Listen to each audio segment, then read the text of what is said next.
Hi guys! Welcome back to my channel.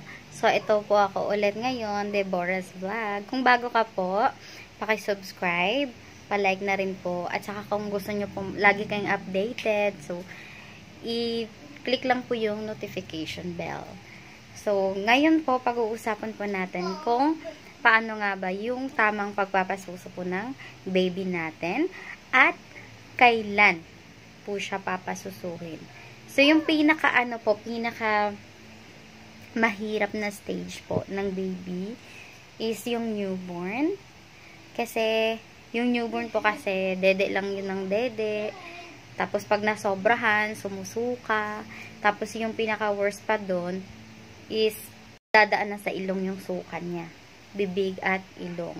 So, delikado po yun. Yun po yung pinaka-delikado. Kasi, pwede po kasi silang malunod. So, paano po ba yung tamang pagpapasuso? So, nung nasa hospital po kasi ako, kasi syempre, sobrang sakit ng tahi. Tapos, nahihirapan ba akong tumayo? Nahihirapan akong umupo.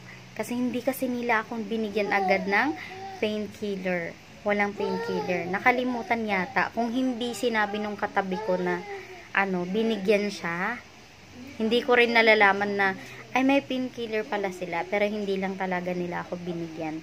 Parang nakalimutan lang. Tapos ngayon, nung nagpapadede ako, kasi sa sobrang sakit, nakahiga ako, pinadede ko si baby. So, buti na lang po, may pumunta po sa akin na nurse. Tapos nagsabi siya na, Mami, wag ganyan, wag mong gaganyanin. Alam mo ba, nung isang araw, palabas na sana yung nanganak dito. Kaso, ang nangyari, nalunod yung baby niya. Kasi, nakahiga po siya habang nagpapadede. So, kailangan po natin kasi iangat yung ulo. Sabi niya, kawawa nga yung baby. Kasi, namatay po yung baby. Kasi, nalunod. Kaya, dapat po, hindi ka nakahiga habang nagpapadede. So, yung ganun po pala, ano lang naman yun eh. Hindi naman yun lifetime. Na ganyan yung gagawin natin na mahihirapan tayo. Ako nga, nakailang ilang buwan si Lara, hanggang ilang buwan nakaupo talaga ako. Pag yung nagpapadede ka tapos antok na antok, ganun. Pero hayaan na lang natin yun. Basta yung safety ni baby yung ating alalahanin. So ngayon, meron po akong kakilala. So nagpapasalamat po pala ako na umano yung nurse na yun sa akin. Nagkwento siya. Tapos naalala ko may kakilala na dalawa. So yung baby din po nila. Yung isa ay dumidede sa bote. Tapos ang ginawa niya, pinadede niya yung baby niya daw. Tapos habang nakatalikod siya kasi sobrang sakit din daw yung tahi niya.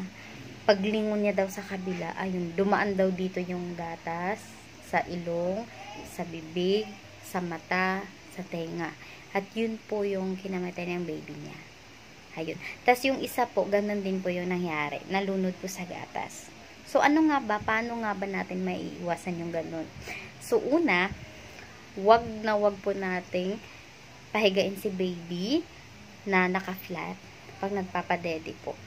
Kung maaari, hawakan po natin siya. So, papakita ko po sa inyo.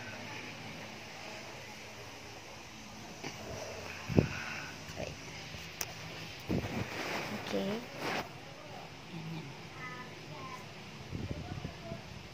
Come here, babe. Come here. Ayan. Ayan. So, kung nagpapadede po tayo, dapat po nakaganon si baby. Nakaangat po yung ulo. Yan. Huwag po yung naka-flat. Kasi, pwede pong dediretso daw sa baga yun. Kaya yun yung dahilan kung bakit sila malulunod.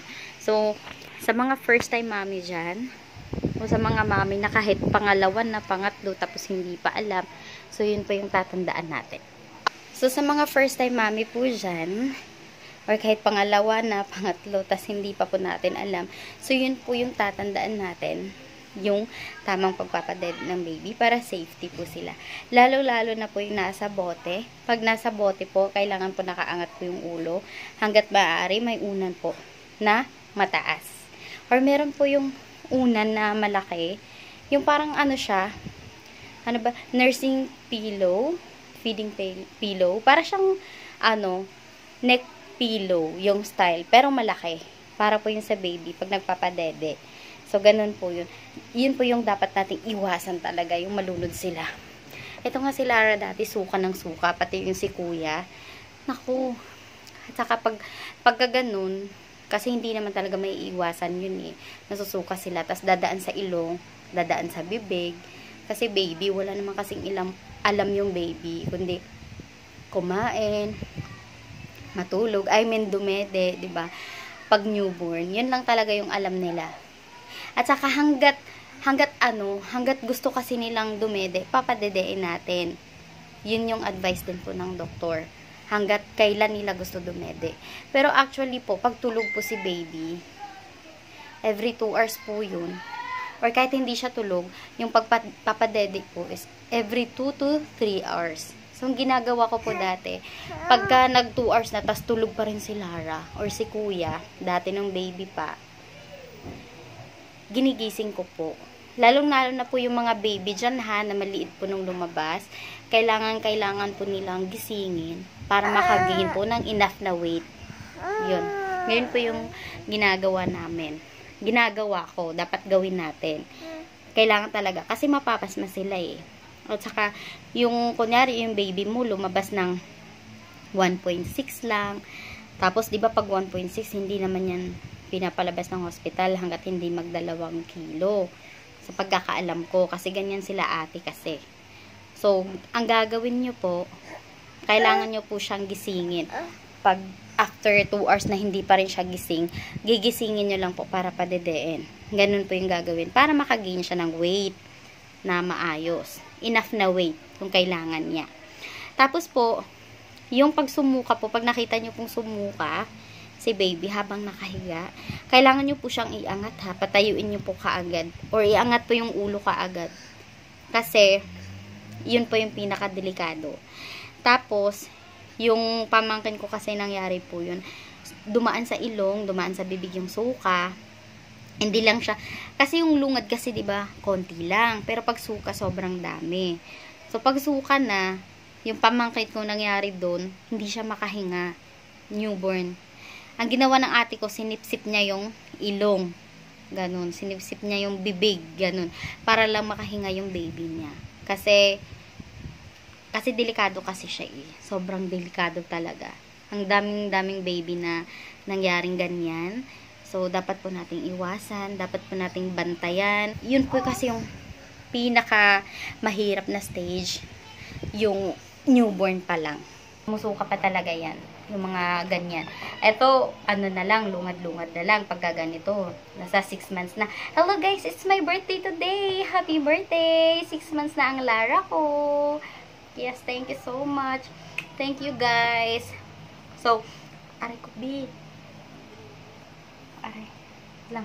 Nananabunot na siya. So, tiis-tiis lang po mga mamis.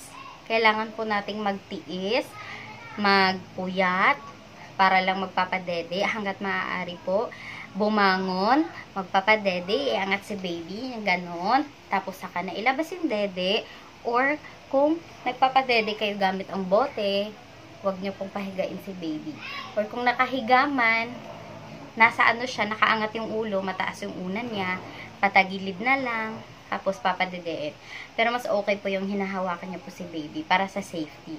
Tapos bantayan po kasi yung buhay nila ay nakasalalay po sa atin. Okay? So ako parang zombie na ako nung bagong panganak ako kasi wala talagang nag-aalaga na iba, walang tumutulong sa akin. Ako lang talaga. Ako lang. Walang iba. Tapos siya, paladede every 30 minutes or every 15 minutes dumedede siya sa akin. So, sobrang hirap. Yung kinabukasan, nahihilo na ako. So, ang ginagawa ko, umiinom po ako ng vitamins po para sa dugo. Hemarate plain po yung gamit ko para lang hindi na ako mahilo. Effective naman po yun. Tapos, kumain lang po tayo talaga.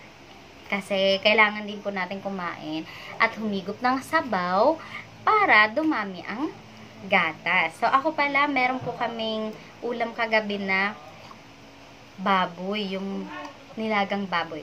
So, nilagang baboy po. Humigo po ako kagabi. So, ayun, punong-puno po yung gatas ni Lara. Ang dami-daming gatas today. Thank you po. So, ang dami. Nagpapasalamat po ako kay Lord kasi dumami talaga siya. Kasi nagko-cause po siya ng discomfort sa ating mga nanay pag konti lang po yung gatas natin. Pag sobrang dami naman, nakaka-discomfort din po talaga. Yes.